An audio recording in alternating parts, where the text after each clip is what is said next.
안녕하십니까. 최연대입니다.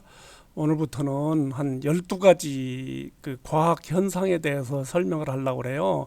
내용이 좀 쉬우니까 따라와 주기 바라요. 중학생들도 따라올 수 있습니다. 자, 굴러내려온 공은 어디까지 갈까? 이런 얘기예요. 여기 이제 빗면이 있는데 여기다 공을 굴려요. 그러면 어디까지 공이 가겠느냐? 그런 얘기예요. 여기 이제 사고 실험이라는 게 있어요. 사고 실험은 뭐 교통사고 났다 그런 실험이 아니고요. 생각하는 것만으로 알아내는 그런 실험을 말해요. 생각으로만 알아내는 실험을 갖다가 사고 실험이라 한다. 갈릴레이는 그런 사고 실험 하기를 좋아했어요. 갈릴레이가 빗면 사고 실험을 했거든요. 여기 이제 빗면이 있어요. 빗면이 있는데 빗면에 가고 쇠구슬을 하고 마찰이 없습니다. 마찰이 없으면 여기서 쇠구슬을 굴려요. 굴리면 쭉 굴러 내려오다가 빗면이 이렇게 생겼으면은 같은 높이가 될 때까지 올라갈 거예요. 이렇게 또 빗면을 조금 더 기울입니다. 그러면 쭉 내려오다가 같은 높이가 될 때까지 올라갈 거다. 근데 이제 빗면을 평평하게 만들어 버려요. 그러면 이 쇠구슬이 계속 내려오다가 같은 높이를 계속 찾을 거 아니에요. 찾을 거니까 같은 높이가 될 때까지 계속 굴러간다. 이런 얘기예요. 그래서 빗면 사고 실험을 통해서 물체에 힘이 작용하지 않으면 정지한 물체는 계속 정지해 있을 거고 운동하는 물체는 등속 직선 운동을 계속 할 거다. 이런 얘기예요. 그래서 이게 계속 움직이고 있었으니까 같은 높이가 될 때까지 계속 직선 운동, 같은 속도로 등속 직선 운동을 계속한다. 이런 결론을 내렸어요. 이런 성질을 갖다가 우리는 관성이라고 한다. 그래서 일반적으로 관성은 물체가 현재의 운동 상태를 유지하려고 하는 그런 성질이다. 그래서 이 관성은 질량이 클수록 관성도 크다. 이런 얘기입니다. 예를 들면 달리던 버스가 정지를 해요. 갑자기 달리던 버스가 갑자기 정지를 합니다. 그러면 처음 상태가 뭐였어요? 달리는 상태죠. 달리는 상태, 그러니까 앞으로 가는 상태를 유지하려고 하는 그런 관성 때문에 승객이 앞으로 확 쏠려요. 승객도 쏠리고 운전사도 확 앞으로 쏠릴 거다. 그런 얘기예요. 그래서 같은 원리로 트럭이 막 달리다가 갑자기 정지한다. 그러면 트럭 뒤에 실린 화물이 앞으로 막 튀어나올 거예요. 그러니까 잘 묶어야 되겠죠. 그 다음에 이제 달리던 운동선수가 쉽게 정지하지 못하는 이유도 이게 이제 앞으로 막 가려는 성질, 그런 관성 때문에 그렇다. 이렇게 설명이 돼요.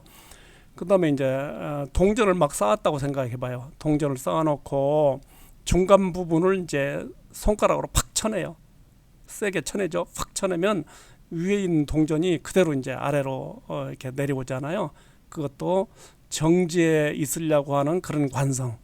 원래 위에 있던 것이 가만히 정지해 있었잖아요. 그러니까 정지하고 있던 거는 정지하려고 하는 그런 관성 때문에 그런 현상이 일어난다. 이런 얘기입니다. 다음 주제 한번 볼까요? 햇빛은 어떤 색일까요? 이렇게 이제 얘기인데 여기 프리즘이 있어요. 프리즘은 이게 빛을 분산시키는 데 사용한다. 분산. 좀 어려운 내용이지만 기다려 보세요. 자, 여기 프리즘은 유리나 플라스틱으로 이렇게 만듭니다. 유리나 플라스틱으로 만들어 가지고 햇빛이 이제 프리즘을 통과하면 꺾이는 정도에 따라 무지갯빛 띠가 이렇게 나타나요. 빨주, 노초, 파남보 이렇게 이제 띠가 나타나는데 햇빛을 갖다 우리는 백색광이라고 그래요. 백색광을 이렇게 통과시키면 빨주, 노초, 파남보 이렇게 나누는 거를 갖다 우리는 분산이라고 그래요.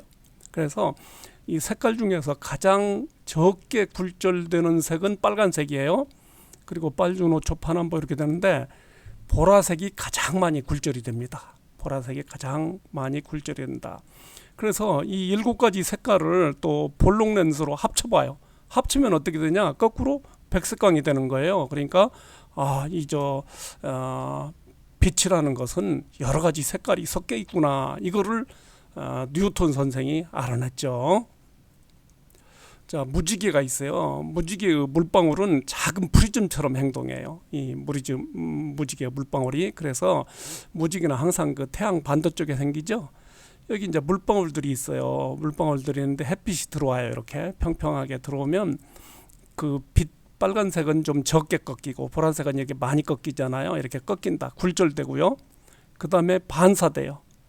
반사되고 또 반사되고 이렇게 나가요. 굴절, 반사, 반사해가지고 밖으로 나간다. 그걸 우리가 이제 봐서 아, 이 무지개가 빨주노초 파남보 이렇게 폈구나 이렇게 알 수가 있어요. 자, 굴절이라는 것은 빛의 속도가 달라지면서 꺾여요. 물방울 속에서 빛의 속도가 달라지니까 꺾인다. 근데 그 프리즘 물방울은 프리즘과 같아서 빨간색은 적게 꺾이고 보라색은 많이 꺾이는 거예요. 그다음에 이제 이렇게 꺾이는 정도가 다른 걸 분산이라고 해요. 각 색깔이 꺾이는 정도가 다르기 때문에 분산이 발생한다. 반사는 물방울 속에서 빛이 반사돼 가지고 반사돼요. 반사돼 가지고 밖으로 나간다. 몇 번 반사하나요? 한 번, 두 번 반사하네요. 두 번 반사해가지고 밖으로 이렇게 나간다. 그래서 이런 물방울이 수백, 수천 개가 있잖아요. 그러면 이렇게 아름다운 무지개가 나타난다. 제가 비행기를 타고 가다가 우연한 기회에 무지개를 봤어요. 그랬더니 무지개가 둥글게 이렇게 폈더라고요. 우리가 보는 무지개는 반원이잖아요. 근데 비행기에서 보면 완전히 원형 무지개를 볼 수가 있어요. 자, 여기까지 좀 하고 쉬었다가 또 해보겠습니다.